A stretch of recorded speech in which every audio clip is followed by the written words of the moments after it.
Welcome back to another episode of I don't know what to call this YouTube channel. I'm your host, Lexington Jones. This is my co-host, Bronxy. And on today's video, we are talking about your dream team. Me and Bronxy are pretty white because we just did the drive, 7-hour drive from the Grand Canyon back home. What is your dream team? More like, who is your dream team?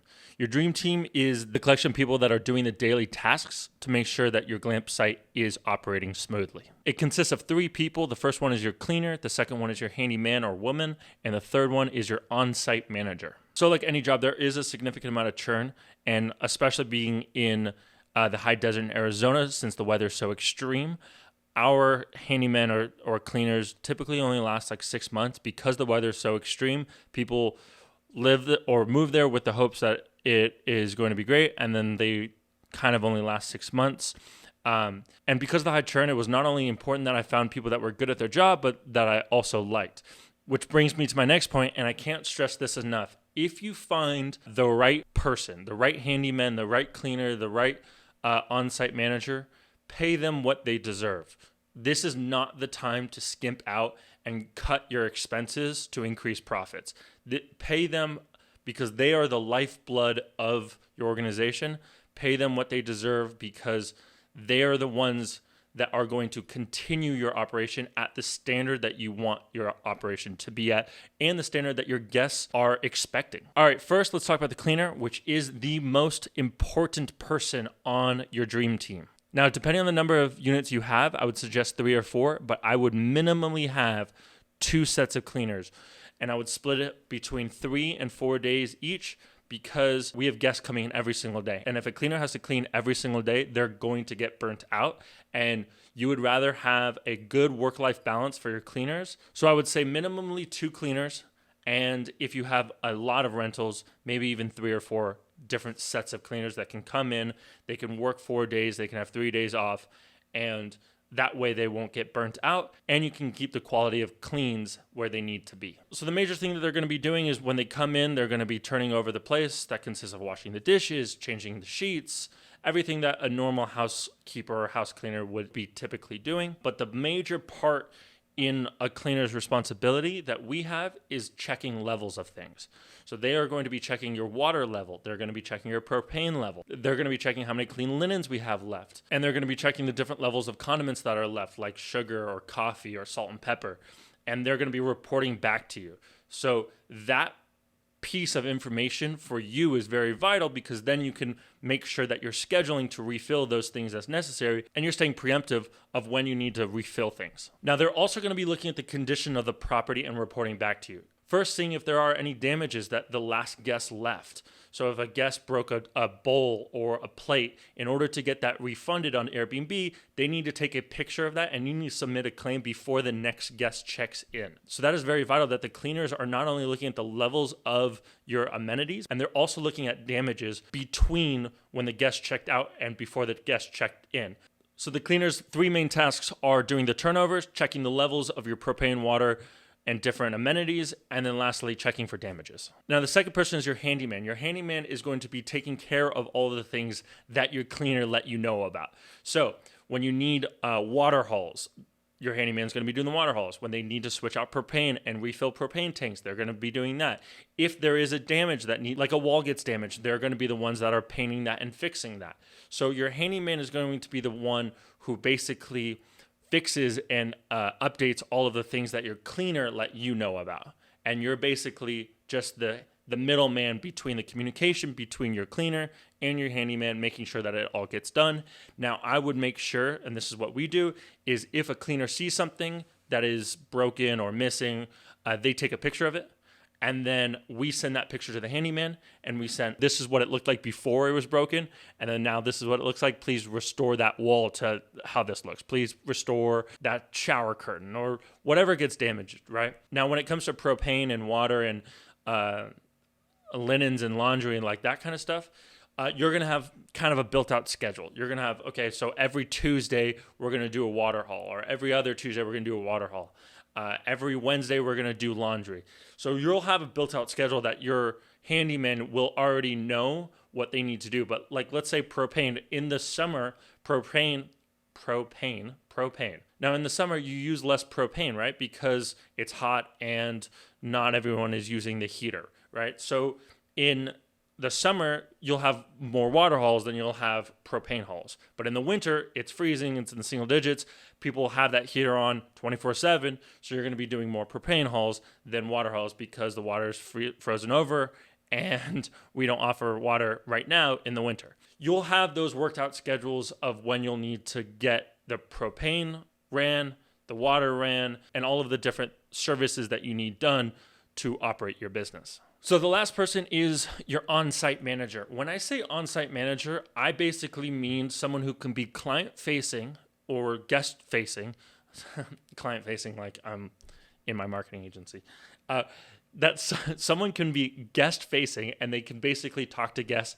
And if a guest is lost or if a guest needs something or is confused how to start the heater or if they don't know how to turn on the water pump, that kind of stuff, an on-site manager that can come and say hi to the guests. Now, that on-site manager can be one of your cleaners. It can be your handyman. So you can consolidate. You don't need 3 different people. Your handyman can wear the handyman hat and the on-site manager hat. Your cleaner can wear the cleaner hat and the on-site manager hat.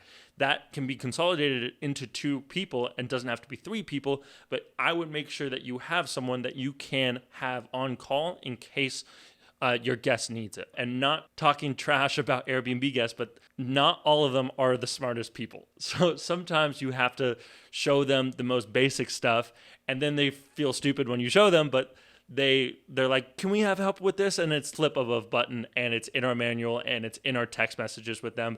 So, but they need someone in person to show it. So it is important to have that person that can come, say hi to the guests, make them feel welcomed, and get anything solved that they need solved. Now, the last part of your dream team, I guess, would be your automations, would be your messages. I consider AI or your PMS, which is your property management software, part of your dream team. We're going to be talking about that in the next video. This video is just actual people, and those people are, again, your cleaners, on-site manager, and handyman. Your cleaner or handyman can be your on-site manager as well, or you can do 3 different people, totally up to you. Now, like a lot of these videos, I'm going to tell you how we do it personally so you guys can kind of take some tips and hints from how we operate our business. We actually have a bunch of different people doing each different hat. So we don't have one handyman that does all of the runs. We have one person who does the water hauls. We have one person who does the propane hauls. And we have one person who does the laundry. We found that that's more successful because giving that much work to one person, they feel like they get burnt out too quickly. And so by just giving them one task every single week, they feel like they're getting compensated well for that one task. The communication's super easy. We don't ever get lost in like, oh, I didn't know you needed the propane this week. Where if one person's doing the propane, they know in the winter they're doing propane every single week. They know in the summer they're doing propane every other week or every 3rd week. So, and then the laundry person knows that they're doing laundry every single week. So, like you would guess, basically for propane, our propane guy picks up the empty tanks at our cleaning shed, refills up the tanks, drops them off in each different unit and sets them all up. Once they start getting low, our cleaners are doing those checks after each turnover of, okay, how's that propane? Okay, that one's empty. They bring the empties to the shed. And once we stack up enough empties, the cleaners let me know. I call the propane guy. Propane guy picks up the propane. And that's the cycle of that. Laundry works very similarly. We have all of our laundry in the cleaning supply shed. Our cleaners come in. They take the laundry that they need for that stay. They change over. They put the dirty linens in a bin. Once we are running low on laundry, they shoot me a text saying, hey, we need a laundry run. I call the laundry guy. Laundry guy picks up the laundry, drops them back off in the shed, and bada boom. And you guessed it, water is exactly the same way. Our cleaners come. They say, okay, we're running low on water in this unit. I call the water haul guy. He comes. He does the water. It's very easy, and that's why the cleaner's job is so important because they not only have to do the turnovers, but they also have to check the levels and make sure that your cleaners are I don't like saying make sure because it sounds too authoritative, but we found that it's very important that our cleaners are checking the levels. Now, I did want to mention this. When I say on-site manager, I do not mean a property manager. If you're paying a property manager a percentage, 20%, 30%, 15%, if you're paying anyone a percentage, I think that's a mistake. Instead of paying a percentage to a property manager, pay your cleaners, pay your handyman more, and they will stick with you a lot longer. Now, if you want a completely passive glamping business, one, I don't think that that's smart, because glamping isn't passive. This is a job. You're buying yourself a job. I think that there is a space where it can be passive, and we're allowing it to be passive, but someone has to be doing the work. And if you are paying a property manager, then you expect that your profits are going to diminish. And if you don't want your profits to diminish, then you really just need a cleaner, pay them well, a handyman, pay them well, and your PMS, your property management software, and basically your automations, which will handle 75% of your business. That's pretty much your dream team. I can't tell you, I don't think they're watching this video, but I can't tell you how lucky we are to have the team that we have out in Arizona.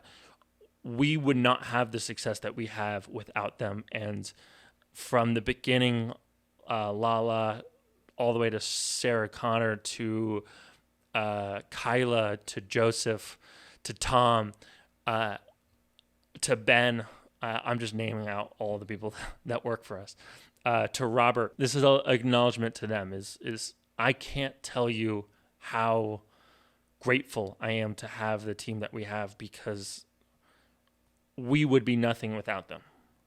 And our property, the experience we give to the guests would not be as incredible as it is without them.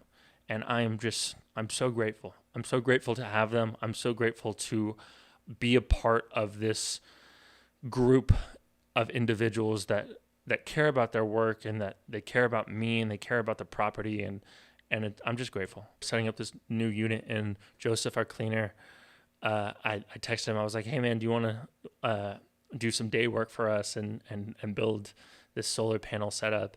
He was like, yeah, dude, absolutely. Came out for a couple hours and helped us out. Like little things like that and then Lala, like I'll text her and I'll say like, we need a new sign. And she's like, oh, I'm already working on it.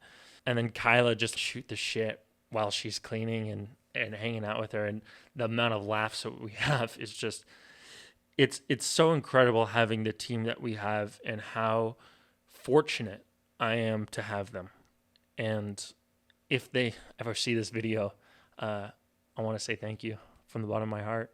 And I know Bronxy thanks you, and I thank you, and I can't wait to keep on going on this journey with you guys. And when you find the right people, it just, you know it works. And I hope that I feel that with my future wife. But sad, dude. That was really sad. But yeah, I'm so thankful to have them. And that's all I can say.